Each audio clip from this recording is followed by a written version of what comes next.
Assalamualaikum. Alhamdulillahirabbil alamin. Asyhadu an la ilaha illallah wa asyhadu anna Muhammadan abduhu wa rasuluhu. Allahumma sholli ala Muhammad wa ala ali Muhammad amma ba'du. Baik anak-anakku yang saya cintai dan saya banggakan, Alhamdulillah pada kesempatan ini saya akan menjelaskan mengenai teorema Pythagoras. Yuk kalian saksikan mengenai penjelasan teorema Pythagoras. Sebelum kita masuk ke pengertian teorema Pythagoras, Ustazah akan menjelaskan mengenai asal-usul teorema Pythagoras. Pythagoras berasal dari seorang nama filsuf Yunani pada tahun 570 sampai 495 sebelum Masehi.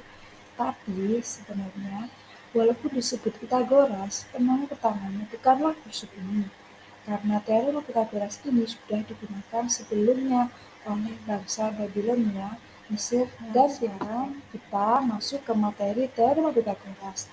Teorema ini menjelaskan mengenai hubungan antara ketiga sisi yang ada pada segitiga siku-siku. Ingat, segitiga siku-siku mempunyai ciri-ciri sudut yang menghadap ke sisi miring sebesar 90 derajat. Nah, sekarang kita masuk ke materi teorema Pythagoras. Teorema ini menjelaskan mengenai hubungan antara ketiga sisi yang ada pada teorema Pythagoras. Jika dinyatakan dalam suatu rumus, maka bentuknya seperti berikut ini. C kuadrat sama dengan A kuadrat ditambah B kuadrat. Bentuk lainnya, A kuadrat sama dengan C kuadrat dikurangi B kuadrat. Bentuk lainnya lagi, B kuadrat sama dengan C kuadrat dikurangi A kuadrat. Teorema Pythagoras, jika dinyatakan dalam suatu selanjutnya, saya akan menjelaskan mengenai bukti geometri. Di sini sisi miring dinyatakan dalam C. C dinyatakan dalam 5 satuan, berarti 5 kuadrat. Sisi tegak berarti A di sini. Dan dinyatakan dalam 4 satuan, berarti 4 kuadrat. Dan sisi mendatar yaitu dinyatakan dalam B sebesar 3 satuan, berarti 3 kuadrat. Selanjutnya, saya akan menjelaskan mengenai bukti geometri. Selanjutnya, saya akan menjelaskan mengenai perbedaan dengan segitiga yang lain. Segitiga siku-siku dengan segitiga lancip dan segitiga tumpul hanya mempunyai perbedaan pada besarnya sudut-sudutnya. Terlihat jelas bahwa hanya segitiga siku-siku yang spesifik memiliki sudut 90 derajat. Selanjutnya, saya akan menjelaskan mengenai perbedaan dengan segitiga yang lain. Segitiga siku-siku dengan segitiga lancip dan selanjutnya hubungan dengan segitiga yang lain. Segitiga sama sisi dan sama kaki, jika dibagi dua sama besar, maka akan menghasilkan dua segitiga siku-siku, karena otomatis akan terbentuk sudut 90 derajat dari sisi yang terpotong yang tegak lurus. Nah, selanjutnya hubungan dengan segitiga yang lain. Segitiga sama sisi dan sama kaki, jika dibagi dua sama besar, maka tadi sudah saya jelaskan mengenai pengertian teorema Pythagoras. Sekarang kita akan membahas soal dari teorema Pythagoras. Ada gambar segitiga ABC. Sekarang kita hitung panjangnya A. Jika diketahui panjang B sebesar 8 cm dan C sebesar 10 cm.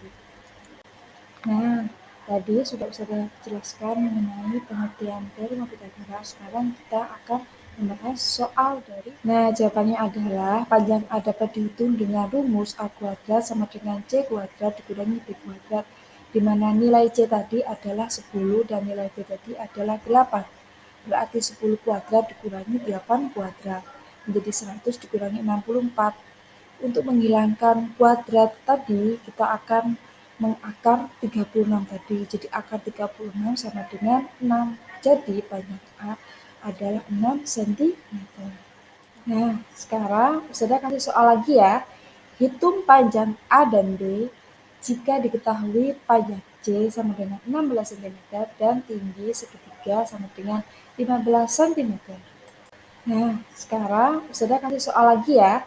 Hitung panjang A dan B jika diketahui panjang C sama dengan 16 cm dan tinggi segitiga sama dengan 15 cm. Nah, sekarang Ustazah kasih soal lagi ya. Nah, untuk mencari panjang A dan B, kita dapat menggunakan teorema Pythagoras seperti berikut. Bagi segitiga menjadi dua sama besar, dengan C sama dengan 16 cm dan tingginya atau T sama dengan 15 cm. C dibagi 2 atau dibagi setengah sama dengan 8 cm. Nah, untuk mencari panjang A dan B, kita dapat menggunakan teorema Pythagoras seperti berikut. Bagi segitiga menjadi dua sama besar. Nah, selanjutnya segitiga dan ukurannya dapat digambarkan sebagai berikut, di mana B dapat dicari dengan B kuadrat sama dengan 15 kuadrat ditambah 8 kuadrat. B kuadrat sama dengan 225 dari 15 kuadrat ditambah 8 kuadrat sama dengan 64. Dijumlahkan menjadi 289. Untuk menghilangkan kuadratnya, maka kita akar menjadi akar 289 sama dengan 17 cm. Nah, kalau digambarkan akan menjadi seperti segitiga pada slide. Nah, sekian penjelasan saya mengenai teorema Pythagoras.